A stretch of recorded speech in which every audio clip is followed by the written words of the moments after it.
तो पिछला वाला भी पार्ट अपना क्लासिफिकेशन में 6 ही था, मैंने 6B कर दिया क्योंकि वो वाला भी पार्ट छोटा ही था और ये वाला भी पार्ट छोटा ही रहेगा।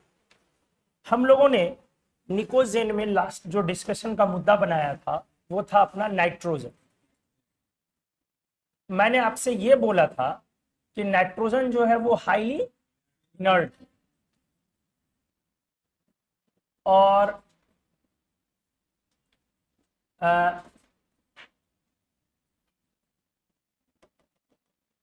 Present in large amount in atmosphere।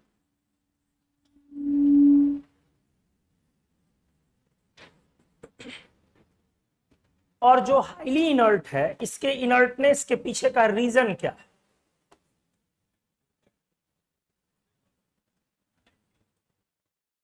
इसके इनर्टनेस के पीछे का रीजन क्या है बताओ? क्योंकि एलिमेंटल स्टेट में ये N2 में और उसमें ट्रिपल बॉन्ड। एलिमेंटल स्टेट में इसमें क्या है N2 और N2 में क्या होता है? कोई चीज रिएक्टिव तब होता है, कोई भी सब्सटेंस रिएक्टिव जब उसका बॉन्ड एनर्जी काफी कम हो। मतलब एटम में जाना क्या हो उसका, इजी के डिफिकल्ट, इजी हो तब रिएक्टिव होता है। आप N2 को अगर आप किस में कन्वर्ट करें, N एटम्स में, समझ रहे हो ना, 2 N एटम्स में अगर कन्वर्ट करें तो जो इसमें एनर्जी देनी पड़ेगी वो बॉन्ड डिसोसिएशन एनर्जी होगी, बॉन्ड को डिसोसिएट करने वाली एनर्जी पर मोल। ये वैल्यू हमने आपको पढ़ाया है 945 किलो जूल पर मोल। ये स्मॉल है या लार्ज है? Extremely large.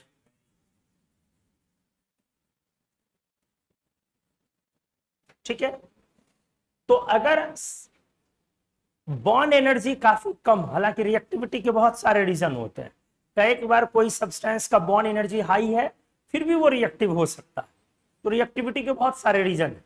लेकिन एक रीजन बहुत प्रोमिनेंट और सबसे कॉमन रीजन क्या है कि अगर आपके सब्सटेंस का बॉन्ड एनर्जी क्या है, लो, बॉन्ड एनर्जी क्या है, लो, तो इजीली वो क्या कर जाएगा, एटम्स में कन्वर्ट कर जाएगा। और एटम आप जानते हैं कि एटम एग्जिस्ट नहीं करता, एटम नेचर में एग्जिस्ट नहीं करता। अपने 9-10 में पहला लाइन यही पढ़ा था, अणु और परमाणु में अंतर, परमाणु मुक्त अवस्था में नहीं पाया जाता। Atom does not exist in free state. मतलब एटम इतना ज्यादा रिएक्टिव है, इतना ज्यादा रिएक्टिव है, इतना ज्यादा रिएक्टिव है कि वो किसी न किसी से रिएक्ट कर जाएगा। अगर नहीं कोई मिला तो खुद से ही रिएक्ट करके मॉलिक्यूल बना। इसीलिए क्या ये पॉसिबल है कि एक कंटेनर में ढेर सारे नाइट्रोजन के एटम्स छोड़ दिए जाए? नहीं, क्योंकि सारे कंबाइन होकर क्या बन जाएंगे, वापस में N2 मॉलिक्यूल बन जाएंगे। ठीक है, हालांकि वो भी एलिमेंट ही हुआ लेकिन N2 मॉलिक्यूल बन। एनीवेज, तो नाइट्रोजन के हाईली इनर्ट होने का रीजन क्या है? High bond dissociation energy. अब अगला पॉइंट हो, ये प्रेजेंट है बहुत लार्ज अमाउंट में एटमॉस्फेयर। हाँ, अगर मैं वहीं पर इसका कंपैरिजन फास्फोरस से थोड़ी देर के लिए करूं, किससे? जिसको मैंने लास्ट क्लास में किया या नहीं किया? हाँ, थोड़ा सा मैंने डिस्कस किया हुआ।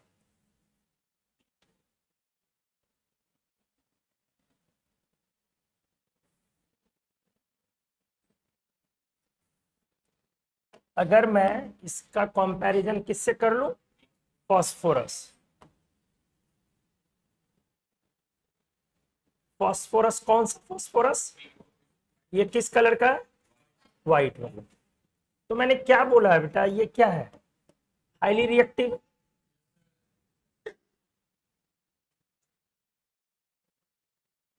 बॉन्ड एनर्जी के फर्क को समझे। ये टेट्राहेड्रॉन होता है, अगर आप इसका बॉन्ड तोड़ना चाहते हैं तो ये जो पीपी एवरेज बॉन्ड एनर्जी है, bond average PP bond diffuse energy, ये अप्रॉक्स 215 किलो जूल पर। यहां ट्रिपल बॉन्ड तोड़ना पड़ेगा हमें कि सिंगल, ध्यान से सुनो, और वहां क्या तोड़ना पड़ेगा, सिंगल या ट्रिपल। हालांकि आपको मैं बताऊं एक चीज, बड़ी अच्छी बात सुनो, अगर नाइट्रोजन भी सिंगल बॉन्ड रहे और फास्फोरस भी सिंगल बॉन्ड रहे तो फास्फोरस को तोड़ना डिफिकल्ट है, नाइट्रोजन को तोड़ना इजी है। क्या मैंने बोला, एनएन सिंगल बॉन्ड हो और पीपी, जेई एडवांस्ड आईआईटी 2018 का ये क्वेश्चन पहली दफे आईआईटी में ही है, तो यही ज्यादा। लेकिन दिक्कत क्या है कि नाइट्रोजन सिंगल में है या ट्रिपल में, और फास्फोरस सिंगल में, और अपन बात कर रहे हैं यहाँ एलिमेंट की रिएक्टिविटी की, इसीलिए P4 अपना N2 से क्या हो गया, ज्यादा रिएक्टिव, बहुत ज्यादा रिएक्टिव हो गया। क्लियर हो गई चीजें, देखते जाओ। तो यही वजह क्या था आपका कि हमारा P4 बड़ा इजीली रिएक्ट कर जाता था, किससे, हाँ, ऑक्सीजन से ना। तो N2 plus O2, so no reaction at ordinary condition. Ordinary मतलब सामान्य अवस्था, नॉर्मल टेम्परेचर पर और नॉर्मल प्रेशर पर ये रिएक्शन। लेकिन वहीं पर P4 तो बहुत इजीली करता है ना O2 से रिएक्शन। मैंने लिखा कि अगर O2 लिखा जाए ऑक्सीजन तो P4O10, और स्लो की फास्ट, बहुत fast.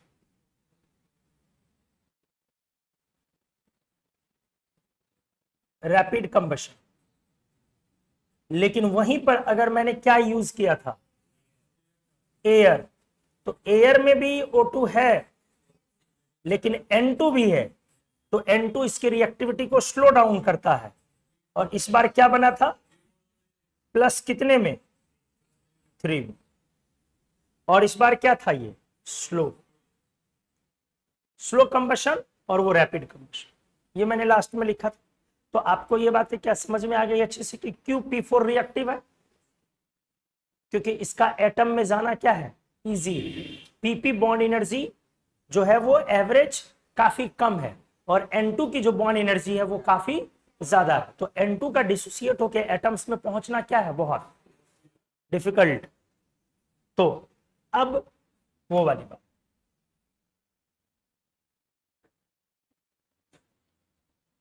N2 is present in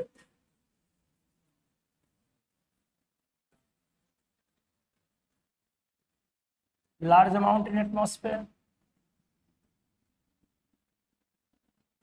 यही वजह है कि लाइफ अर्थ पर क्या है, पॉसिबल है। जैसे आपके जिंदा रहने के लिए ऑक्सीजन जरूरी है ना, तो जितना इंपॉर्टेंस आपके लाइफ में, आपके अलाइव रहने में, जिंदा रहने में ऑक्सीजन का है, उससे जरा भी कम इंपॉर्टेंस नाइट्रोजन का नहीं है। नाइट्रोजन का एटमॉस्फेयर में होना ऑक्सीजन के लिए एक सपोर्ट है, अदरवाइज ऐसी दुनिया जल गई होती। आप कभी सोचते हो कि आप लेबोरेटरी में जो ऑक्सीजन गैस निकलता है उसको टेस्ट कैसे करते हो, ऑक्सीजन कहीं निकलते रहता है, लैब में कैसे टेस्ट करते हो, कोई माचिस की तीली ले जाते हो, वहां रखते हो, फ्लेम क्या हो जाता, हाई, यही टेस्टिंग है ना।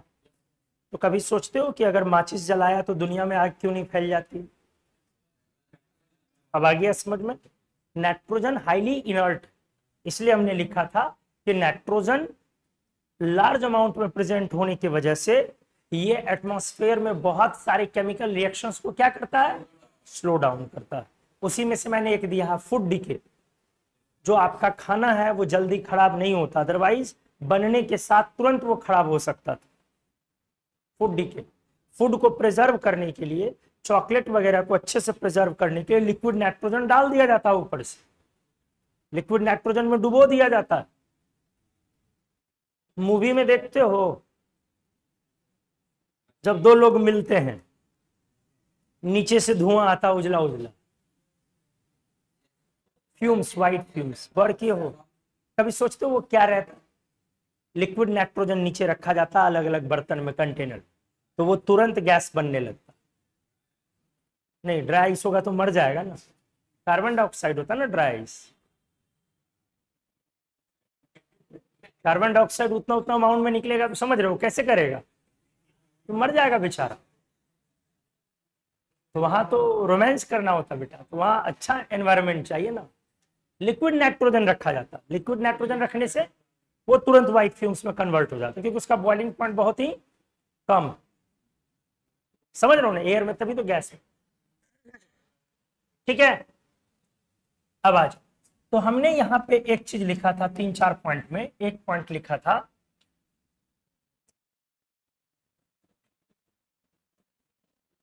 इट स्लोज डाउन क्या जी, द रेट ऑफ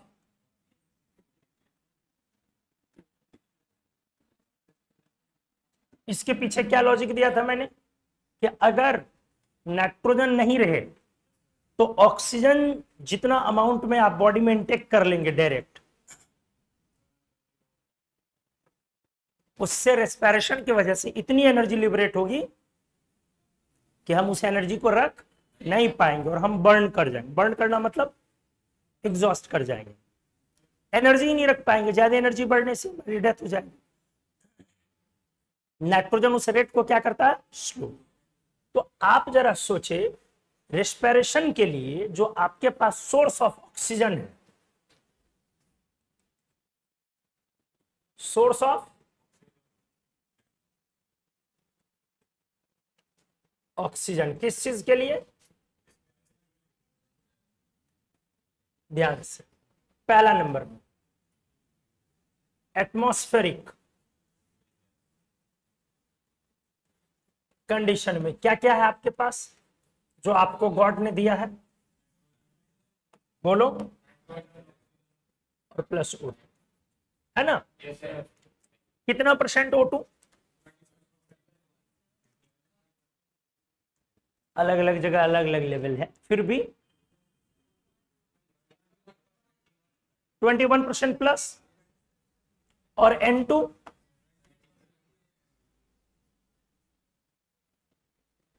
78,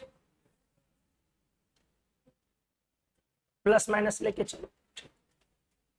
अब एक बात बताओ, ये आप नॉर्मल ले रहे हो, N2 का काम क्या है, इनर्ट एटमॉस्फेयर क्रिएट कर, नहीं क्रिएट्स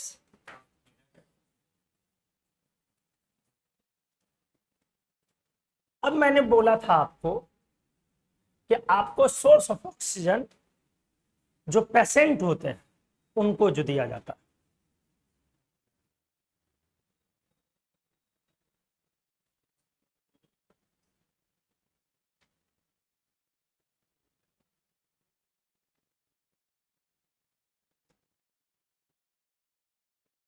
बोलो क्या दिया जाता है, मैंने क्या बोला था, उनको दिया जाता है O2 के साथ CO2। O2 होता है 92 और CO2 होता है, उनको एयर क्यों नहीं दिया जा सकता, डायरेक्ट एयर ही निकाल के दे दिया जाता। हाँ, एयर में ऑक्सीजन का अमाउंट कम, और पेशेंट को ऑक्सीजन तब दिया जाता है जब उसका ऑक्सीजन लेवल बॉडी में कम है। यूजुअली हमारे ऑक्सीजन का जो रेट और लेवल होता है वो आप देखते होंगे मेजरमेंट होता है उसका, होता ना 98, 97, 90 के नीचे जाएगा तो पेशेंट को, आदमी को तुरंत ऑक्सीजन चढ़ाया जाए।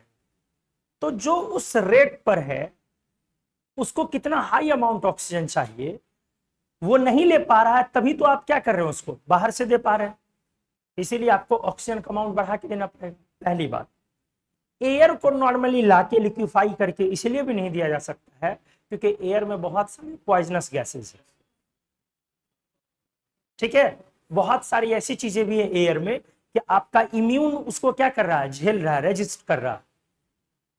लेकिन जो लोग बिल्कुल पोल्यूशन कभी नहीं देखे, अगर उनको आपके एटमॉस्फेरिक एयर में यहाँ पे लाया जाए तो हो सकता है कि वो सर्वाइव ना करे, उनको छींक आ जाए, एलर्जी हो जाए, कोई बीमारी हो जाए, कोई वायरस अटैक कर दे। तो पेशेंट को ऑक्सीजन का अमाउंट बढ़ा के देने के लिए एक नया मिक्सचर तैयार किया गया। अब इतने पर O2 अगर आप 5-10% रखेंगे तो कोई काम का नहीं है वो, इसीलिए हमें N2, इसीलिए N2 को हटा के क्या देना पड़ता है, CO2, क्योंकि CO2 भी क्या है, इनर्ट एटमॉस्फेयर क्रिएट करता। आपने देखा है कि कहीं अगर आग लगती है तो आप क्या स्प्रे करते हैं, वो एक इनर्ट एटमॉस्फेयर क्रिएट करता।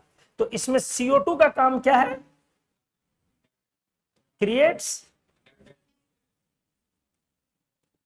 लेकिन क्या ये 5 से 10% से ज्यादा अमाउंट में दिया जा सकता है, फिर मर जाएगा इंसान। इस मिक्सचर का एक नाम होता है कार्बोजिन मिक्सचर। क्या बोलते हो,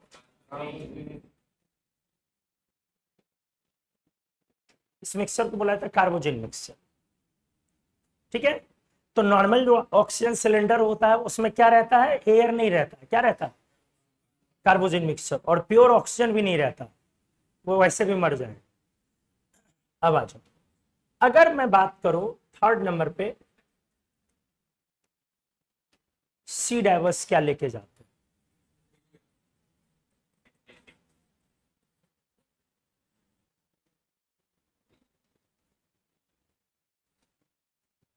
कोई बताओगे,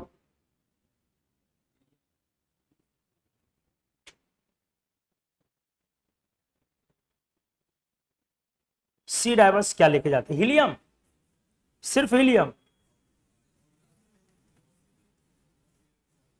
ऑक्सीजन के साथ, He+O2 मिक्सचर ना।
हाँ सॉरी, हाँ क्या, हीलियम और O2 का मिक्स, ठीक है।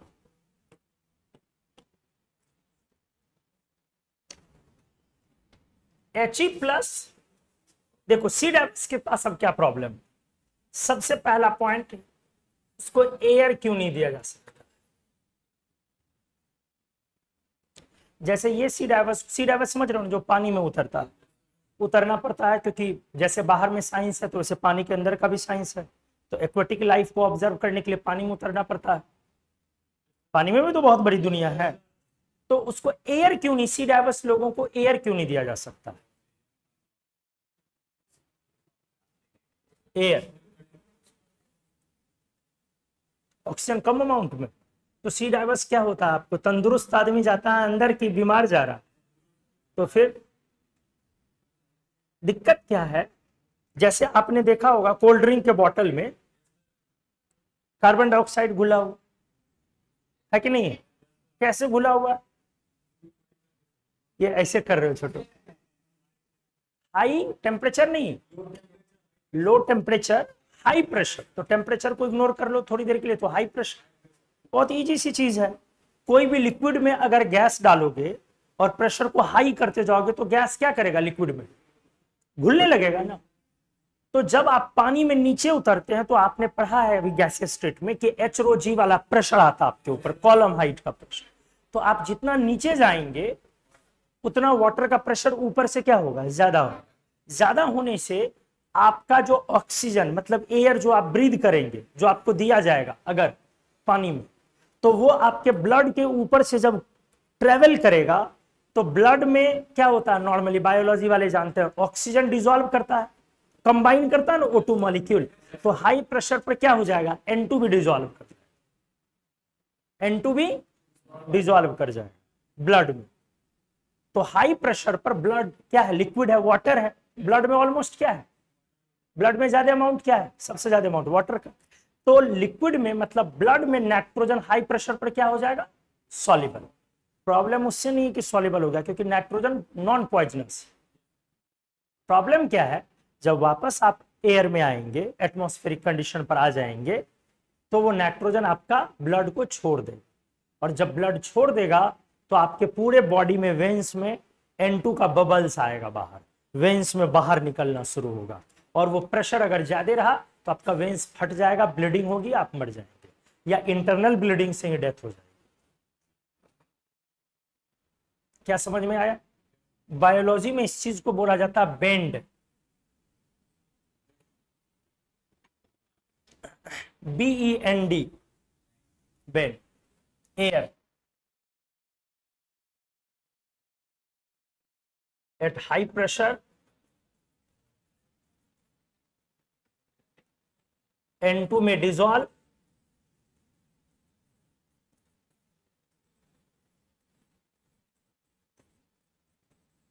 and results further a medical issue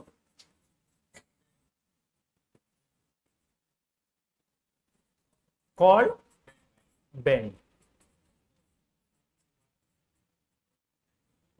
तो एयर हम दे सकते हैं या नहीं, सी डाइवर्स को कार्बोजिन मिक्सचर दिया जा सकता है,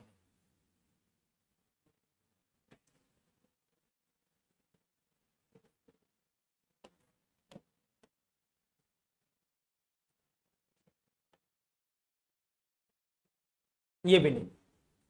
वजह हाई प्रेशर पर फिर से CO2 ब्लड में सॉल्युबल हो जाएगा कोल्ड ड्रिंक की तरह, और CO2 सॉल्युबल हुआ तो ब्लड पॉइजनिंग। समझ में आ गया?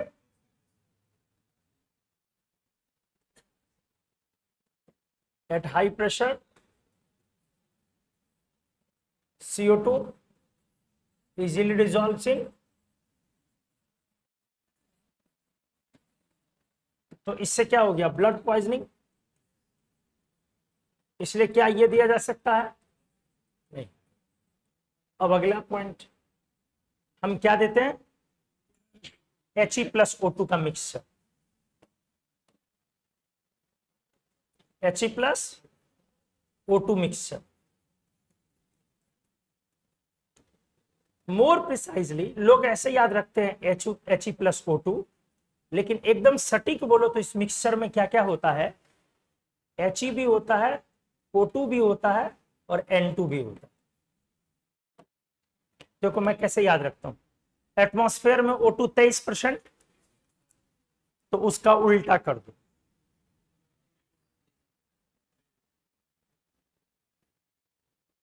ठीक है, और 11% हीलियम, कितना हो गया 43 अप्रॉक्स, तो अप्रॉक्स 56% N2, अप्रॉक्स चल रहा है सब कुछ, 1-2% इसलिए 1% का डिफरेंस आया, पॉइंट लगा लो। तो ये हमारा इसमें सबसे ज्यादा अमाउंट में अभी भी कौन है?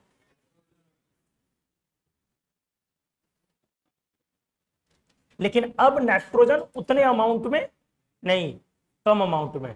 हमने ऑक्सीजन का अमाउंट बढ़ाया, काफी बढ़ाया। क्लियर हो गई चीजें? तो इसको आप बोलते हो लाइफ सेविंग मिक्सचर। क्या नाम होता है इसका?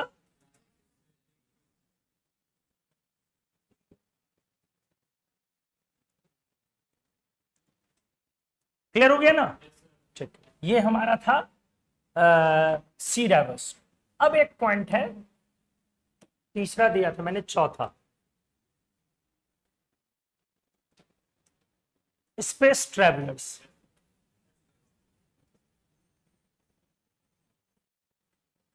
इनको क्या दिया? इनके साथ प्रॉब्लम है हाई प्रेशर, इनके साथ प्रॉब्लम है वो ऑक्सीजन ले नहीं पाते थे, वो सॉरी सेकंड केस के पास, पेशेंट के पास, तो इसलिए ऑक्सीजन बढ़ा के देना पड़ा। अब स्पेस ट्रैवलर जो स्पेस में जा रहा,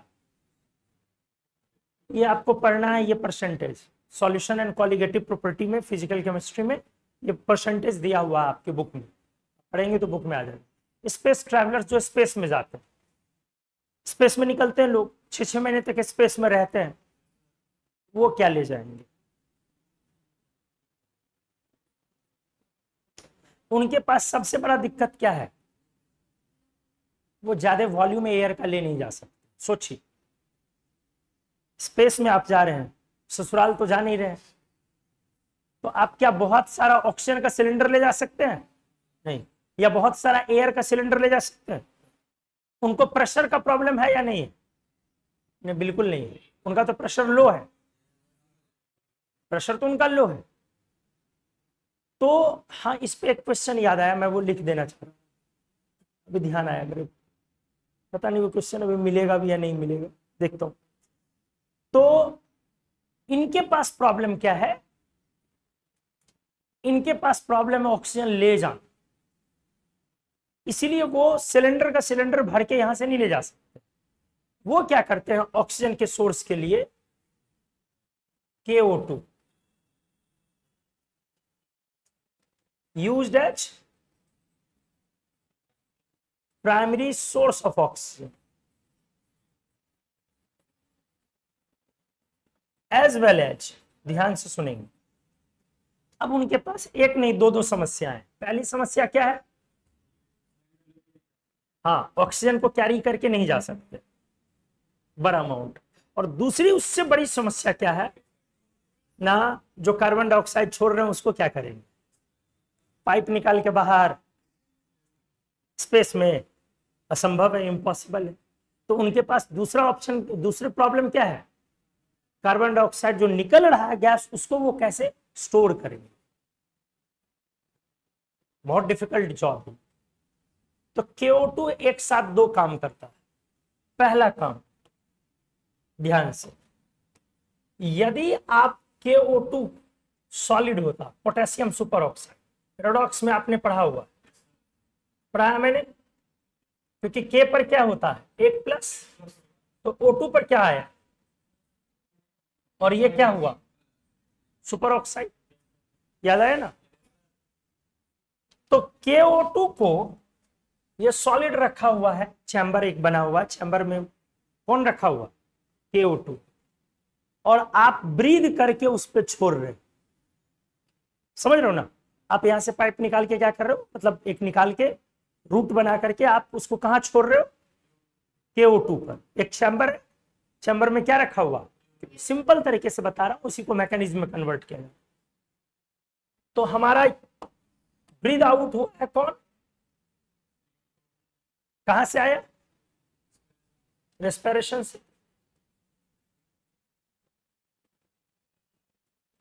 ये ब्रीदिंग एग्जॉस्ट है, एग्जॉस्ट जो निकला, दोनों रिएक्ट किया, K2CO3 बन गया, सॉलिड में कन्वर्ट हो गया।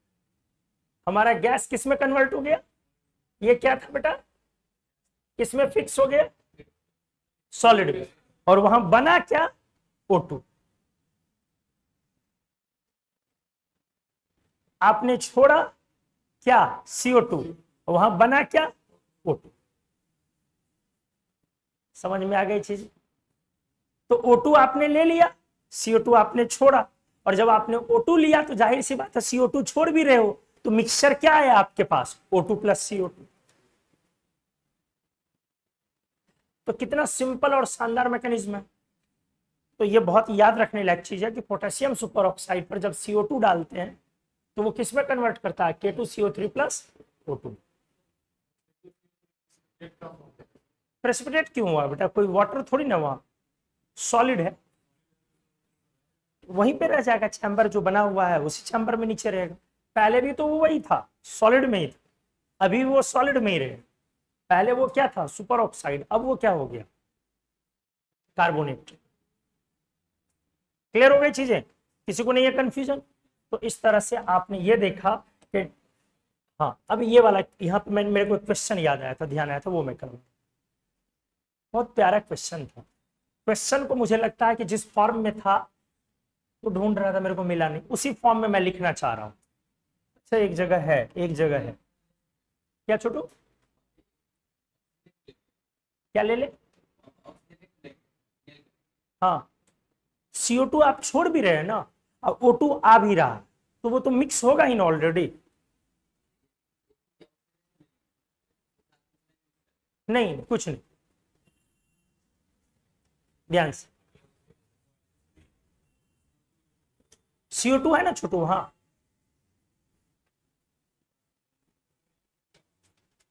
एक क्वेश्चन है,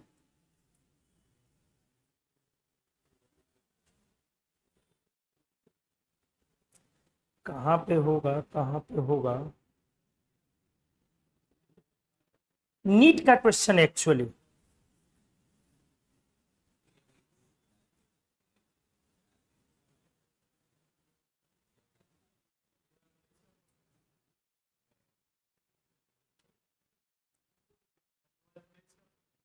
हाँ, 23 है कहीं, लिखवाया मैंने कहीं क्या?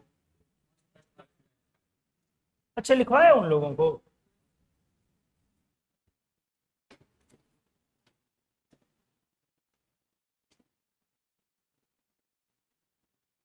हाँ, सही।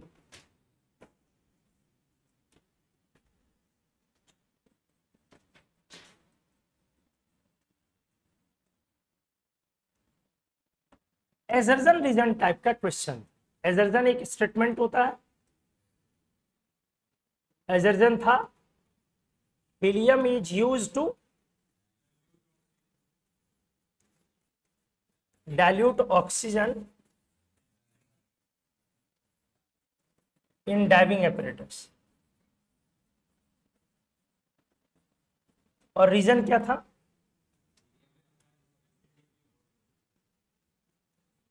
Helium has high solubility in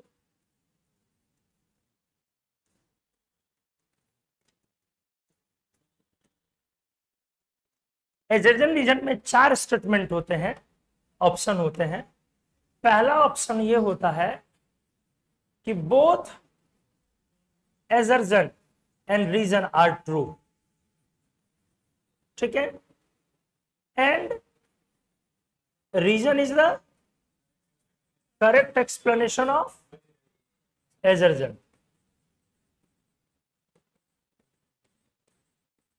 मतलब दोनों ही स्टेटमेंट के तौर पे दोनों सही है, और नीचे वाला स्टेटमेंट ऊपर वाले स्टेटमेंट को एक्सप्लेन कर रहा है, कारण है नीचे वाला ऊपर वाले का। दूसरा ऑप्शन होता है दोनों तो सही है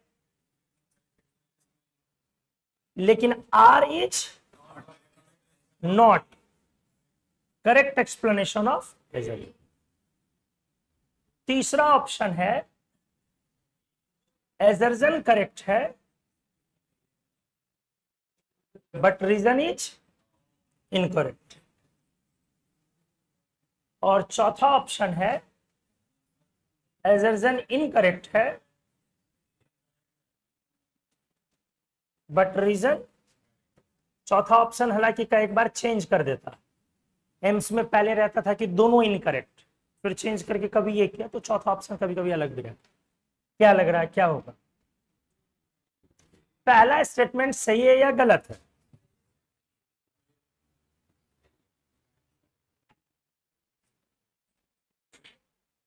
बोलो,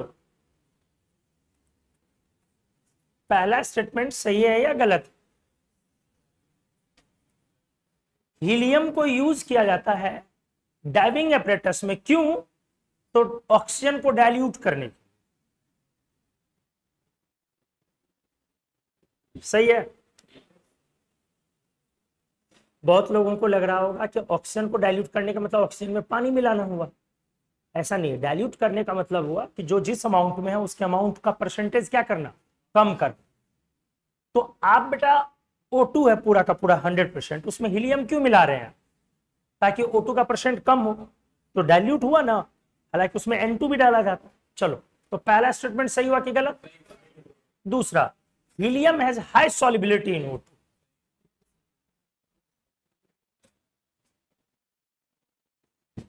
हीलियम का हाई सॉल्युबिलिटी लिख रहा है O2। आपने इनर्ट एंड नोबल गैसेस पढ़ा है, आपने क्या पढ़ा है कि स्प्रैंगली सॉल्युबल होते हैं except helium, helium is insoluble. तो यहां पे तो हाई सॉल्युबिलिटी लिखा हमने, तो सेकंड स्टेटमेंट सही है या गलत? सही है। कैसे? सॉल्युबिलिटी का मतलब फिर आप गलत समझ रहे हैं। सॉल्युबिलिटी का मतलब आप समझ रहे हैं वाटर में। यहां स्पष्ट लिखा हुआ helium has high solubility in O2। तो क्या हीलियम ऑक्सीजन में बहुत ज्यादा, ऊपर वाले को मत पढ़ो, सिर्फ नीचे वाले को, एकदम गला काम ही नहीं करता। क्या हीलियम को ऑक्सीजन गैस में मिलाओगे तो हीलियम मिसिबल होगा कि नहीं, मिलेगा या नहीं? तभी तो बेटा मिक्सचर तैयार कर रहे हैं He+O2 का, क्योंकि गैसेज तो इजीली मिसिबल होते हैं। आपने गैसेज स्टेट में पढ़ा है, सबसे अच्छे से कौन मिसिबल होता है आपस में? गैस, और उसके बाद लिक्विड, और सबसे डिफिकल्ट मिक्सिंग सॉलिड की होती है। तो हीलियम की ऑक्सीजन में हाई सॉल्युबिलिटी है या नहीं है? बिल्कुल है। अब मुझे यह बताओ, क्या नीचे वाला ऊपर वाले का एक्सप्लेनेशन है या नहीं? डाइविंग एपरेटस में मतलब जो गोताखोर पानी में उतर रहे हैं, उनको ब्रीदिंग के लिए हीलियम के साथ ऑक्सीजन दिया गया। पहला स्टेटमेंट सही है। दूसरा स्टेटमेंट भी सही है कि हीलियम का ऑक्सीजन में सॉल्युबिलिटी बहुत हाई है। दूसरा भी सही है। क्या नीचे वाला एक्सप्लेन कर रहा है कि नहीं ऊपर वाले?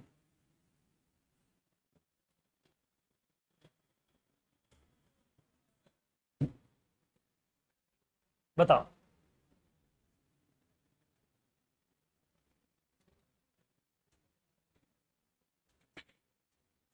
छोटो, नीचे वाला ऊपर वाले को एक्सप्लेन कर रहा है कि नहीं कर रहा? नहीं कर रहा? क्यों नहीं कर रहा? नहीं, इनको बोल दो पहले। बोलो क्या बोल रहे हो? इसका यूज क्या है? मतलब इसका यूज तो उसमें है नहीं, ये कहना चाह रहे। हाँ, इस स्टेटमेंट का ऊपर वाले में यूज नहीं है। ठीक है, बोलो छोटो। क्यों नहीं होगा? क्यों? और कोई बोलो। है नीचे वाला रीजन ऊपर वाले का या नहीं है? कैसे?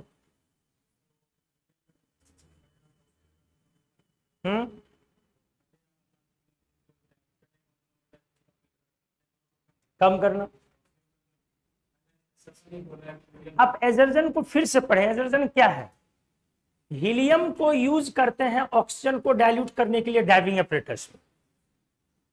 तो डाइविंग एपरेटस में हमने हीलियम को यूज किया है ऑक्सीजन को डाइल्यूट करने के लिए। तो पहला स्टेटमेंट है कि हमने हीलियम यूज किया है और उसका रीजन नीचे है।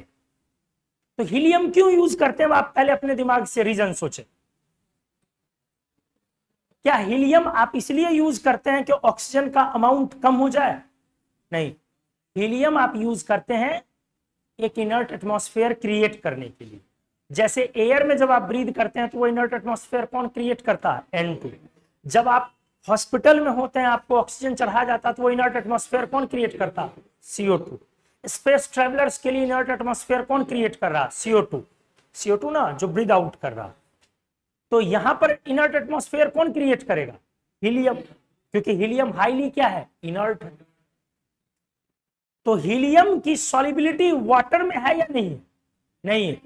तो हीलियम चूंकि हाई प्रेशर पर भी वाटर में सॉल्युबल नहीं है, इसीलिए हमने क्या किया है?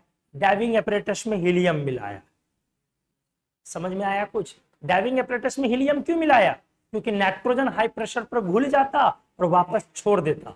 तो हीलियम के आने से नाइट्रोजन की भी सॉल्युबिलिटी क्या हो गई? लेकिन किस में? ऑक्सीजन में कि ब्लड में? यही तो पॉइंट है, ब्लड में।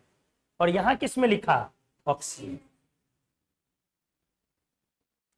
हीलियम के मिलाने से नाइट्रोजन की भी सॉल्युबिलिटी और नाइट्रोजन की जो सॉल्युबिलिटी थी ब्लड में हाई प्रेशर पर, उस नाइट्रोजन के बीच में कौन आ जाएगा? हीलियम। तो हीलियम हाई प्रेशर पर सॉल्युबल है या नहीं है? नहीं है। हमने पहले ही पढ़ा इनर्ट नोबल गैस में हीलियम सॉल्युबल। इसीलिए हीलियम ब्लड में, ब्लड मतलब वाटर एक तरह से, हीलियम ब्लड में वाटर में न खुद सॉल्युबल है और न नाइट्रोजन को सॉल्युबल होने देगा, इसीलिए हमने हीलियम को ऐड किया। तो ऊपर वाले स्टेटमेंट का एक्सप्लेनेशन होना यह चाहिए था कि हीलियम डाइविंग एपरेटस में ऑक्सीजन को डाइल्यूट करने के लिए इसलिए मिलाया जाता है, ऑक्सीजन को पतला करने के लिए, उसका परसेंटेज कम करने के लिए, ताकि नाइट्रोजन की सॉल्युबिलिटी को क्या किया जा सके? ब्लड में कम किया जा सके। और हीलियम इटसेल्फ अपने आप में क्या है? Inert gas. अब आया समझ में? ये सही है, लेकिन सेकंड वाला स्टेटमेंट तो सही है, लेकिन रीजन गलत, कनेक्शन कोई नहीं है। इसलिए बहुत प्यारा क्वेश्चन नीट ने पूछा, ये बहुत अच्छा क्वेश्चन पूछा नीट वालों। और जानते हो ज्यादातर लोगों ने इसका आंसर क्या किया? ए। ये एकदम गलत आंसर है।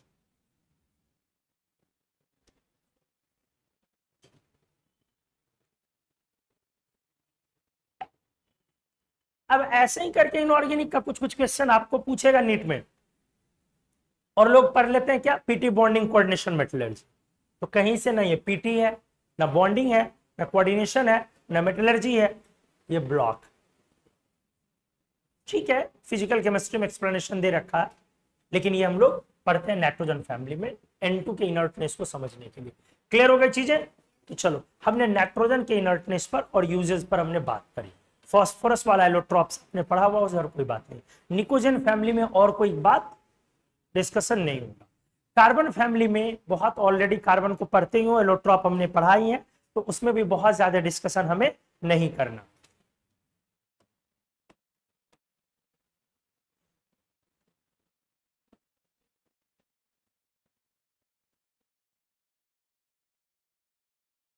हमें बहुत ज्यादा डिस्कशन नहीं करना इसमें, एक पेज में बस थोड़ा बहुत लिखूंगा। एलिमेंटल स्टेट को फील कर, इसीलिए मैंने लिखा। पहली बात, कार्बन क्या है? Non metal. दूसरी बात, सिलिकॉन जर्मेनियम क्या है? मेटलवाइट्स। और टिन लेड क्या है? बॉन्डिंग फील करो, कार्बन किस फॉर्म में रहेगा? नहीं, बॉन्डिंग मॉलिक्यूलर या चेन? चेन। मैंने बोला बेटा एलिमेंटल स्टेट को डील करना आप, ताकि आपको समझ में आए इनकी चीजें। कार्बन ग्रेफाइट में हो सकता है, कॉमन फॉर्म। तो एलिमेंटल स्टेट में कार्बन किस फॉर्म में रहेगा? चेन।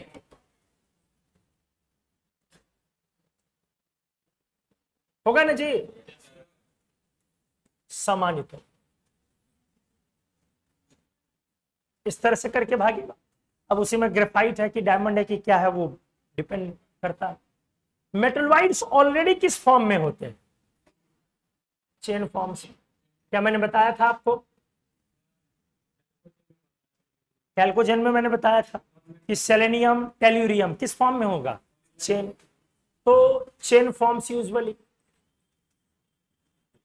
टिन और लेड किस फॉर्म में होगा? मेटेलिक क्रिस्टल, जिसके अंदर कौन सी बॉन्डिंग होगी? Metallic bond. और हमने आपको क्या बताया है, जब भी मेल्टिंग पॉइंट डील करो तो सामान्य तौर पर किस फॉर्म का सबसे ज्यादा मेल्टिंग पॉइंट होता है? मॉलिक्यूलर या चेन या मेटेलिक? चेन का मेल्टिंग पॉइंट सबसे ज्यादा किसका होता है? चेन का। उसके बाद मेटेलिक, और सबसे कम किसका होता? मॉलिक्यूलर का। इसीलिए अगर मैं आपसे एक बड़ा प्यारा और कॉमन क्वेश्चन पूछूं पी ब्लॉक से कि इनके मेल्टिंग पॉइंट किधर की तरफ होंगे, नीचे या ऊपर? ऊपर। ऊपर ना। देखो अब ये सब चेन में है, तो चेन में हमने क्या बोला, जब सब चेन में रहे तो जो छोटा हो। नाइट्रोजन फैमिली में मेल्टिंग पॉइंट लिखा है ना, करवाया है, करवाया ना। सबसे ज्यादा कौन था? आर्सेनिक। फिर कौन था? एंटीमनी। फिर मेटल बिस्मथ। और नाइट्रोजन फास्फोरस दोनों मॉलिक्यूलर, तो जिसका मोलर मास ज्यादा था। तो बोलो इसमें सबसे ज्यादा किसका होगा? कार्बन। फिर सिलिकॉन। फिर और टिन लेड में उल्टा होता। क्यों? ये बाद में सीखो, ये बहुत इंपॉर्टेंट है, काफी। इनमें से कौन कौन एलिमेंट पानी में सॉल्युबल है? सारे के सारे। हाँ, ऑल आर वाटर। कुछ रिएक्ट ही नहीं करेगा और कुछ रिएक्ट करके भी इनसॉल्युबल, ये भी मैं आगे पढ़ाऊंगा। जब भी आप कोई चीज बोलते हो कि पानी में क्या है? इनसॉल्युबल, तो हो सकता है कि वो वाटर से रिएक्ट ही ना किया हो, या हो सकता है कि वाटर से रिएक्ट करके जो बना हो वो चीज क्या है? पानी में सॉल्युबल। बहुत अच्छा कॉन्सेप्ट। और कोई चीज अगर वाटर में सॉल्युबल है, इसका क्या मतलब हुआ? क्या वो रिएक्ट कर गया है? गारंटी नहीं है। क्लोरीन, फ्लोरीन, ब्रोमीन रिएक्ट करके सॉल्युबल हुआ था, लेकिन जेनॉन बिना रिएक्ट किए हुए सॉल्युबल हुआ। Intermolecular force. तो क्या पॉइंट बना कि अगर वाटर में आप इनसॉल्युबल हैं तो हो सकता है कि आपने रिएक्ट नहीं किया, या आपने रिएक्ट किया और जो बना वो क्या है? इनसॉल्युबल।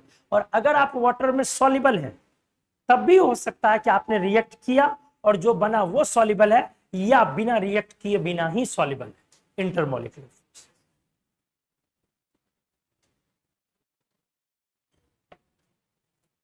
एकदम बोल ही नहीं पा रहा हूं, आवाज ही नहीं निकल रही।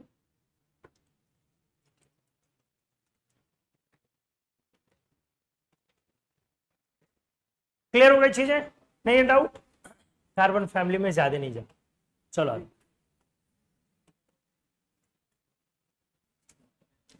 डिस्कस करता हूं मैं 2b ग्रुप। नहीं, बोरॉन फैमिली वाले में वो सबका ज्यादा यूज नहीं। मैंने क्लासिफिकेशन में क्या बोला आपसे?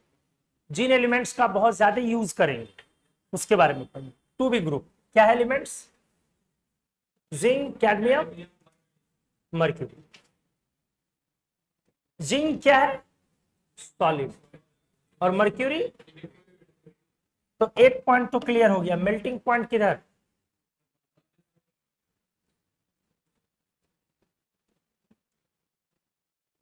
ठीक है।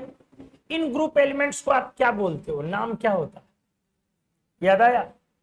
स्यूडो ट्रांजिशन नाम पढ़ाया था, बताया मैंने। Pseudo transition metals.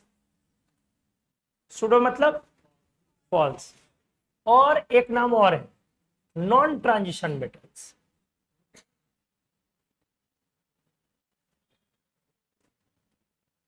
क्या मतलब हुआ बेटा कि क्या 2b के एलिमेंट्स ट्रांजिशन मेटल्स हैं या नहीं? नहीं। और क्या 2b के मेटल्स डी ब्लॉक है या नहीं? है।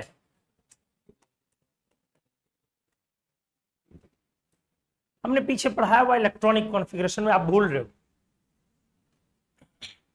डी ब्लॉक का डेफिनेशन है, डी ब्लॉक एलिमेंट्स का, कि नहीं आखिरी इलेक्ट्रॉन डी में जाना चाहिए।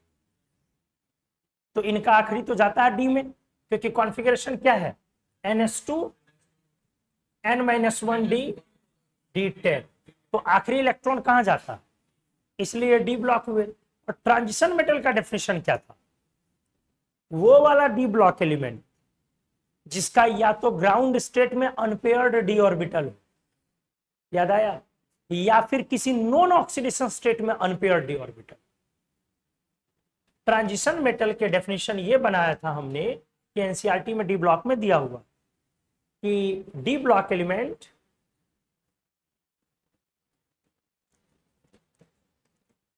हैविंग अनपेयर्ड कौन सा ऑर्बिटल, अनपेयर्ड डी ऑर्बिटल, कहां पे, इधर इन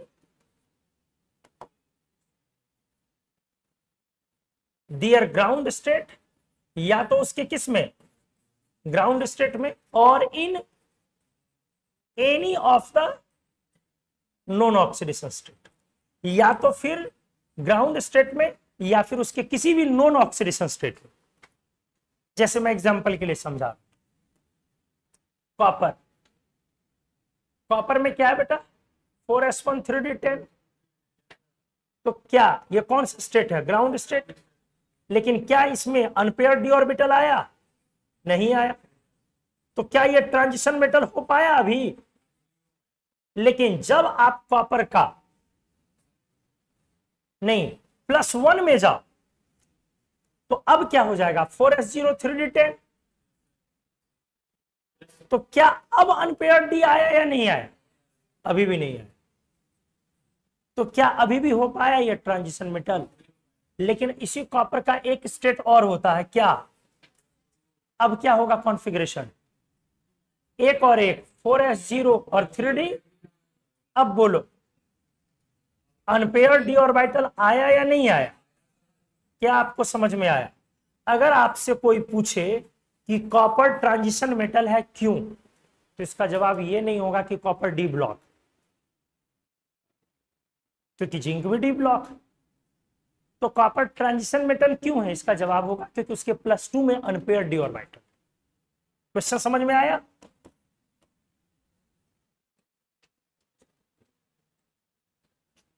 Why copper is a transition metal? क्या आंसर लिखोगे, as its +2 oxidation state consists of 3d9 और अनपेयर्ड डी ऑर्बिटल कॉन्फ़िगरेशन। समझ में आया, बोलो। तो जिंक कैडमियम मर्क्यूरी पर अगर जाए तो जिंक और कैडमियम का फिक्स ऑक्सीडेशन स्टेट होता। पहले ग्राउंड स्टेट देखो, तो ग्राउंड स्टेट में बेटा क्या हो गया, D10, बोलो। तो क्या आया, बोलो, नो अनपेयर्ड डी ऑर्बिटल। अब हमें किस में देखना है, +2 होता है इनका फिक्स, पढ़ा है रेडॉक्स में या नहीं, पढ़े हो ना, जिंक और कैडमियम टू फिक्स पढ़ाया हम, जितनी क्लास हुई उसमें डिस्कस हो चुका। तो जब आप 2 निकालोगे तो तभी भी किससे इलेक्ट्रॉन निकलेगा, S से या D से, S से। तो अभी भी D में क्या बचेगा, क्या अभी भी अनपेयर्ड आया, इसीलिए आप 2b को क्या नहीं बोल सकते, नो ट्रांजिशन। क्लियर हो गई चीज।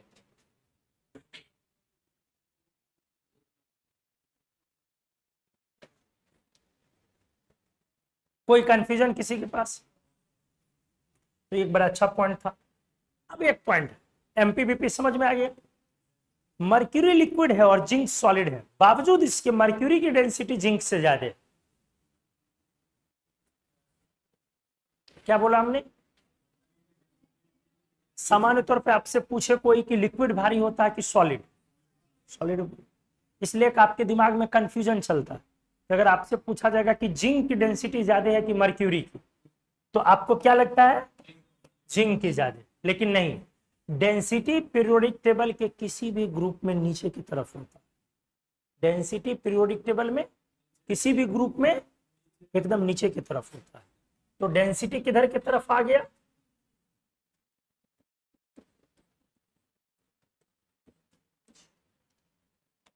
बोलो कोई डाउट है? ध्यान से, Hg loses its meniscus property in contact with oxygen या ओजोन दोनों। मेनिस्कस प्रॉपर्टी हुआ, Hg की मोबिलिटी जो है, फ्री होना है Hg का। तो बेसिकली क्या हो जाता है, Hg किससे रिएक्ट कर जाता है, O2 या O3 से, और क्या बन जाता है, Hg2O। और ये जो है ये एक स्टिकी सब्सटेंस है, स्टिकी समझ रहे हो, हाँ चिपचिपा, स्टिकी सब्सटेंस। तो ये कंटेनर के वॉल पर हाँ वो स्टिक कर जाता, एडहेयर कर जाता, चिपकना। इसीलिए इसके कारण क्या हो जाएगा, लॉस ऑफ मेनिस्कस प्रॉपर्टी। तो आपसे एक क्वेश्चन पूछा जा सकता है, पहला ये कि Hg ऑक्सीजन या ओजोन के कांटेक्ट में आने पर क्यों अपना मेनिस्कस प्रॉपर्टी लूज करते हैं, तो बोलेंगे due to formation of Hg2O, या HgO भी लिख सकते हो, एक ऑप्शन लिखना हो तो Hg2O लिखो। अब दूसरा पॉइंट है रीगेनिंग एंड रीगेनिंग।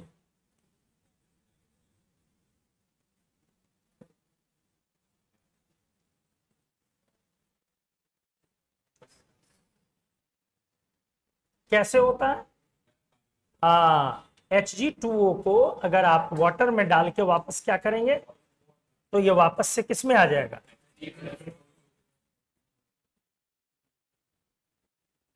क्लियर है।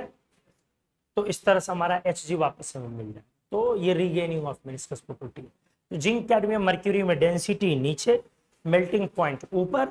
आप इस ग्रुप का नाम बोलते हैं सूडो ट्रांजिशन मेटल। ये ट्रांजिशन मेटल नहीं है, लेकिन कौन एलिमेंट है, डी ब्लॉक है, यही ना पॉइंट हुआ। इससे ज्यादा इसमें नहीं मैं डिस्कस करना है। 1b ग्रुप एलिमेंट्स, इनका भी एक नाम है, कॉपर वाले ग्रुप का क्या नाम है, करेंसी एंड क्वाइनेज मेटल्स। क्या बोलोगे बेटा, करेंसी या क्वाइनेज मेटल्स। आप जानते हैं कि ये मेटल्स कॉस्टली है, अगर आपके पास पैसा नहीं है और यही है, तब भी हम आपकी ट्यूशन फी ले लेंगे, नीचे वाला देंगे तो ज्यादा खुशी होगी। तो हाँ, ऊपर वाला भी लिया जा सकता है, कॉपर सस्ता थोड़ी ना, कॉपर काफी महंगा एलिमेंट है यार, 1000 रुपए किलो से ज्यादा महंगा है कॉपर। तो कॉपर एक कॉस्टली मेटल, क्या छोटू, हाँ वही लेके आओ ना, कोई दिक्कत नहीं है, लेके आओ ना, पहले लाने में ही इतना भाड़ा लग जाएगा ना, तो बोलोगे इससे अच्छा है कि फोन पे से ट्रांसफर कर दिया जाए। और क्वाइनेज क्यों बोला, क्योंकि इन तीनों मेटल्स का क्या बनता है, क्वाइन। अलग अलग सिविलाइजेशन में इनके क्वाइंस इस्तेमाल हुए। सोने की मुहरें आपने सुनी है, चांदी का सिक्का आपने सुना है, और सिल्वर क्वाइंस आज भी चलता है। तो क्वाइनेज और करेंसी आप समझ रहे हैं। अगला पॉइंट, 2-3 चीजें इसमें डिस्कस की जाएंगी। सबसे पहले ये बताओ, ये ट्रांजिशन मेटल है या नहीं, डी ब्लॉक है या नहीं, ये दोनों। अगला पॉइंट, इनके मेल्टिंग पॉइंट पर बातें करते हैं।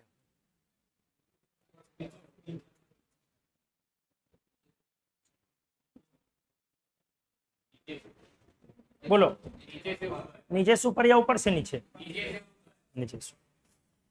आपको क्या लगता है कि कॉपर, सिल्वर, गोल्ड तीनों को आपने नजदीक से देखा है, छुआ है, महसूस किया है, और कुछ दिन जेब में रखा भी है। तीनों में कौन सबसे आसानी से मेल्ट होता, गोल्ड। हर किसी को इस क्लासरूम में आने से पहले यही लगता है। सबसे तीनों में इजीली मेल्ट होता है सिल्वर। आज तक पूरे करियर में 60,000 स्टूडेंट से ज्यादा पढ़ाया है, किसी ने नहीं ये सवाल का सही जवाब दिया है कि सिल्वर सबसे इजीली मेल्ट होता है। सभी को लगता है गोल्ड। गोल्ड सबसे ज्यादा मैलेबल है, पीट के सबसे ज्यादा पतला किया जा सकता है। गोल्ड का वो अलग प्रॉपर्टी है और मेल्टिंग पॉइंट अलग प्रॉपर्टी। समझ में आई चीज मैंने क्या बोला? तीनों में मेल्टिंग पॉइंट किसका सबसे कम है? सिल्वर सबसे आसानी से मेल्ट होगा, उसके बाद गोल्ड और तब कॉपर। तो मेल्टिंग पॉइंट में कॉपर, गोल्ड, समझ में आ गई चीजें। अगला, अगर मैं पूछूं कि तीनों में सबसे भारी कौन है,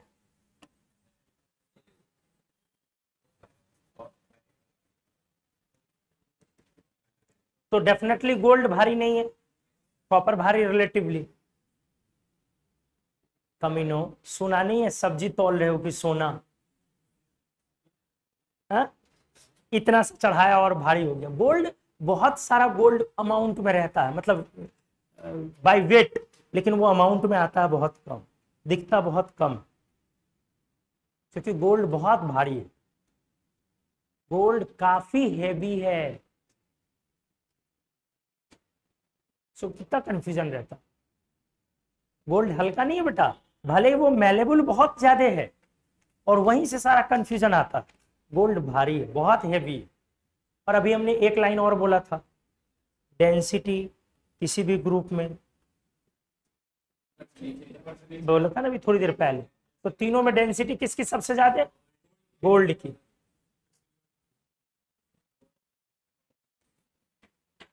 लोगों को लगता है कि सोना और चांदी जो है वो हल्का है और कॉपर जो है वो भारी है, और देखो कहानी उल्टी निकल गई।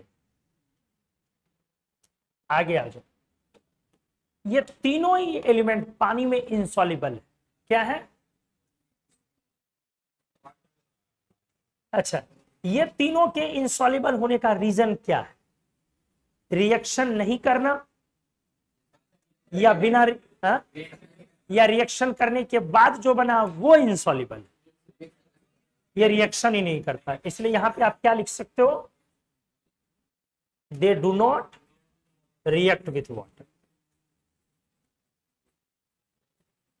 अच्छा रुक जाओ, थोड़ी देर के लिए मैं पीछे वाले ग्रुप में एक बार और चलता हूं। यहां पर, यहां वाटर सॉल्युबिलिटी डिस्कस नहीं है। क्या लगता है, जिंक, कैडमियम, मरकरी वाटर में सॉल्युबल या इनसॉल्युबल? बोलो। इनसॉल्युबल। कहीं ऐसा हुआ है क्या कि जिंक के टुकड़े को पानी में डालो और घुल जाए? नहीं होता। हम लोग जस्ते के बर्तन में खाना खाते हैं, बोलो। जस्ता जिंक को बोला जाता है हिंदी में, जैसे कॉपर को क्या बोलते हो? तांबा, हिंदी में। तो ध्यान से सुनते जाओगे, तो वाटर में वो भी क्या है? इनसॉल्युबल। लेकिन यहां पे कहानी सुनो, आप ये नहीं लिख सकते नो रिएक्शन विथ वाटर, ये गलत हो जाएगा इसमें।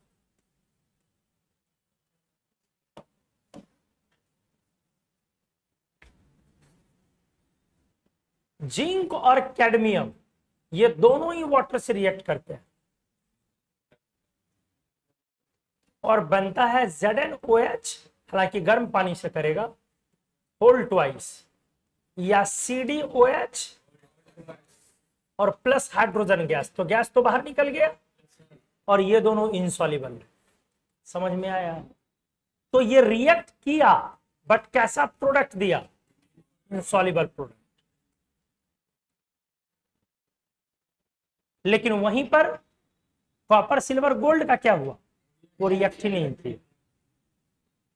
और रहा सवाल मर्क्यूरी, तो ये पानी से रिएक्शन नहीं करता। तो इसकी सॉल्युबिलिटी का अलग रीजन निकला और उसकी सॉल्युबिलिटी का अलग रीजन। एक और point, Hg having excellent dissolving property, पढ़े हो 9th-10th में?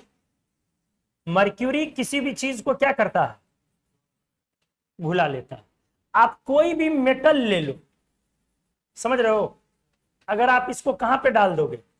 Hg में, तो एक लिक्विड एलवाई बनेगा। क्या बनेगा? मिश्र धातु।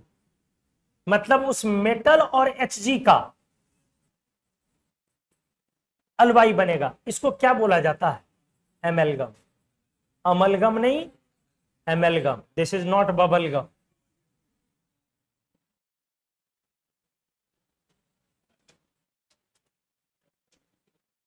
बबलगम समझते हो ना, खाया जाता। बलगम नहीं रे, वो अलग चीज होता, वो कफ हुआ। बबलगम खाया जाता, सिंगम टाइप्स। तो कोई भी मेटल किस में जाने पर, मर्क्यूरी में जाने पर बड़ा आराम से क्या कर जाएगा, डिसॉल्व कर जाएगा, घुल जाएगा, मिल जाएगा। इस प्रोसेस का नाम क्या है, एमलगेशन। प्रोसेस क्या हुआ, एमलगेशन। और जो लिक्विड अलवाई बना उसको क्या बोलते हो, मतलब अगर सोडियम के टुकड़े को मर्क्यूरी में डाल दोगे तो सोडियम उसमें क्या कर जाएगा, मिक्स हो जाएगा इजीली। आप एक्सपेरिमेंट घर में करना चाहते हैं कर सकते हैं, थोड़ी आपकी जिंदगी खतरे में आ सकती है। मम्मी के कान का नाक का सोए रहे तो खोल लो, इतना सा टुकड़ा, 4-5 थर्मोमीटर ले आओ, मर्क्यूरी निकाल के एक बर्तन में रख लो। आप बर्तन को भी डिसॉल्व कर देगा। आप बर्तन ढूंढ के रखोगे, स्टील का रखो, स्टील में नहीं करेगा। एल्यूमिनियम वाला लोगे तो हो जाएगा। ये सब मैंने किया हुआ बेटा, इसलिए मैंने बोला तुम जितना कुछ सोच सकते हो अभी की उम्र में, वो मैंने बचपन में सोच लिया था जब मैं पैंट नहीं पहनता था, इसलिए मेरे से आगे नहीं गया। तो क्या करना, गोल्ड थोड़ा निकाल लेना, 4-5 थर्मोमीटर तोड़ के लाना, उसका सारा मर्क्यूरी डिपॉजिट कर लेना और उसमें कान वाला डाल दो। मम्मी जादू दिखा रहे हैं, उसको मिला के दिखाओगे, देखो समझ रहे हो ना, मिल जाए, देखा मम्मी जादू। अब उसके बाद तो दे चप्पल दे झाड़ू, जो है होना ही होना है।